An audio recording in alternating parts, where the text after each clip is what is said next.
Hi, in this session I'd like to talk about scattering.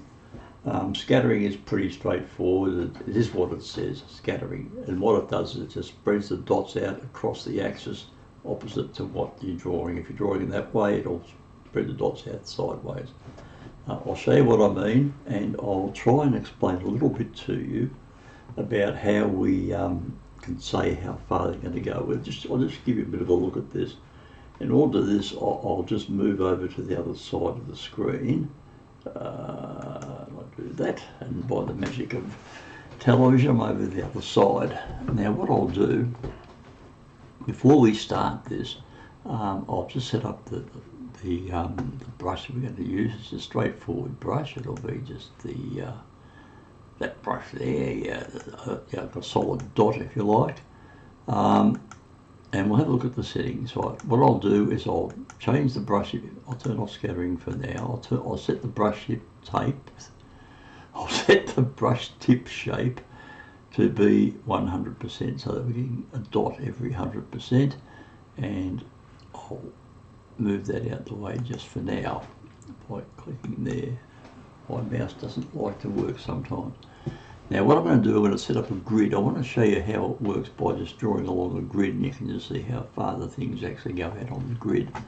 So what we do to set a grid up is we go View, and we have a look at Show, and one of the options is Grid. I'll have a look at the grid, and the grid I've got is not what I want, I don't think. The quick way to change the grid settings, if you like, is by double-clicking on the ruler. And we will then get up the options to set the ruler. But immediately under the ruler is Guides Grid. Now what I'm going to do is I'm going to change the grid. That's the grid here.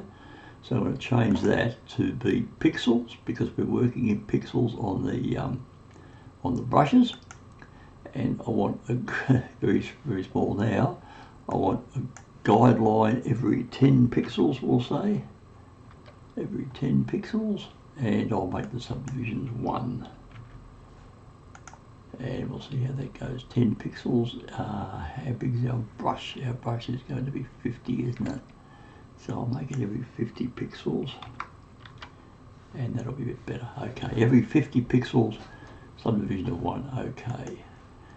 Now I've got a brush of 50, and I've got the settings here of 50. So if I click in here, and I'll just bring this up to here, turn the far up, I click there, hold the shift key and click there.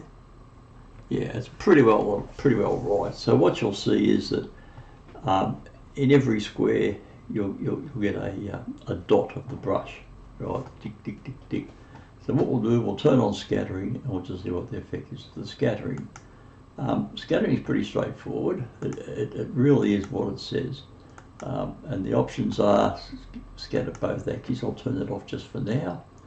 And we'll put a scatter on the brush and put a scatter on of, say, 200%.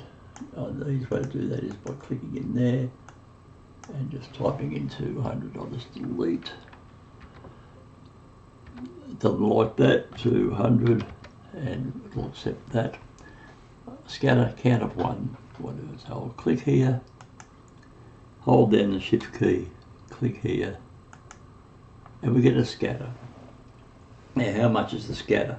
If you look at this, look at the center of the dot here, right? The center of the dot, there's where we finish, and you'll see the maximum minimum that goes this side a little bit, because it is random. It's a jitter, therefore it's completely random. We have no way in controlling what scatter is at any individual point. All we can do is control is how far it's going to scatter out, and as I'll show you in a minute with the count, how many dots we scatter at each point.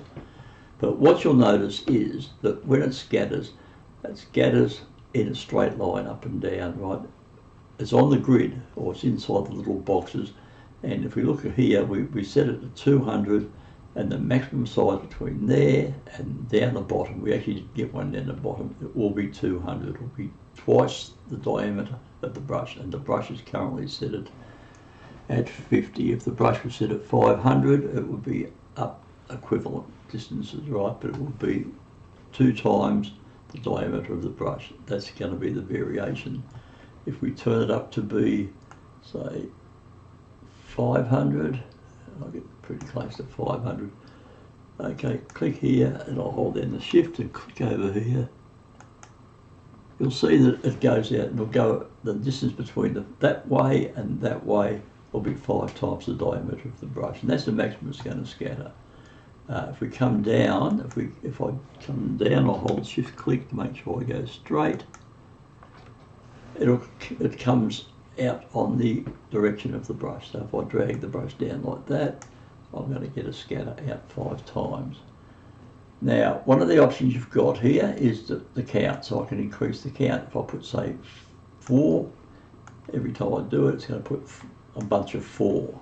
Can we have a look at this in detail? Of course we can. Right, we'll have a look at now at what happens when we change the count on the jitter. You might have noticed a little break in the show there. That's because I already explained this. In my wisdom, I explained it all down that side of the screen, right, and underneath where I'm sitting. So I looked down, all the diagrams have disappeared underneath me, so I'm repeating this, and I've got to reset everything as I go, I guess. So we're going to look at count. Now, what happens with the count is we can increase the number of dots that pop out at each spot, right? So we put the scatter out here to be, say, 500, just for a bit of number. 510 it is now, and we'll say we're going to have 4 dots in each spot, and we click here, and I've got my brush is probably a little bit big. As I said, I've actually snuck in and I've changed everything. So I'll change it's 100%. I'll make the brush 50, and we'll come back to scattering now. Okay, so what I'll do is up the top of the screen where everybody can see it, I'll zoom in and make it bigger, and I'll go dot there. We've noticed mysteriously turned to red while I've been gone, and we'll hold shift click, and we get scattering. And what happens is we've got a count of 4. Now I have noticed that every time that you use a jitter, the first step is always just one dot. It seems to be that's been the case. It'll go 1, then it goes bang. Let's start to spread it. So it seems to be a bit of a bug, I guess, in the software. It happens every time. You watch this. Look, 1 shift, and I'll click down here. There's that one jump, doesn't it? And you see it every time. So what we've got is, because we've got a count of 4 in every location here. Every column there, or every column, or every row, we have 4 dots appear. 1, 2, 3, 4. 1, 2, 3, 4. What I'll do, as I had before, I'll bring the flow down to about 45%. You'll better see it a lot better, because when I go like this now, although it's fainter, I come like this. You can see how you better count the dots easier. 1, 2, 3, 4 there. 1, 2, 3, 4. 1, 2, 3, 4. 1, 2. So they're completely random how far they go out, but because they're random, they can go over the top of each other. So you end up with a much more, if you like, convoluted, packed up space. And I come like this. Once again, though, you've got 4. If I made it more, you get more dots there, of course. You get the jump of 1. We always need to get that. Then we get 1, 2, 3. There's 2 there almost on top of each other. 1, 2, 3, 4. 1, 2, 3, 4. If I zoom right in, you can actually count them. 1, 2, even though you can't see it when you're out further. It's there. It's 4 dots. So that's what happens. There's another option up here we haven't looked at yet, and that's both axes. So what I'll do is I'll bring the so we don't get too much on the screen at any given time. I'll bring the count back to 2, and we'll leave it at 500%. And what we'll do is we'll see that straight away. I get the dot, and I click. And I'll click down here. Right, what have we got? We've got both axes turned on. Now what both axes means is that it goes backwards and forwards on the line of the brush. So when I draw a line along here, it'll actually be going backwards and forwards as well as scattering out. Now what this means is that we get a lot more overlap on dots if I increase the number of number of things to say 4, you'll see even more. What happens is, because it goes back, it can go back over the top of another one, and also that the distance between them is no longer constant. Like here, they're one dot apart. Here, it's not. It's random because they're going backwards and forwards. They're moving off the line that they should be writing in, and it's completely random.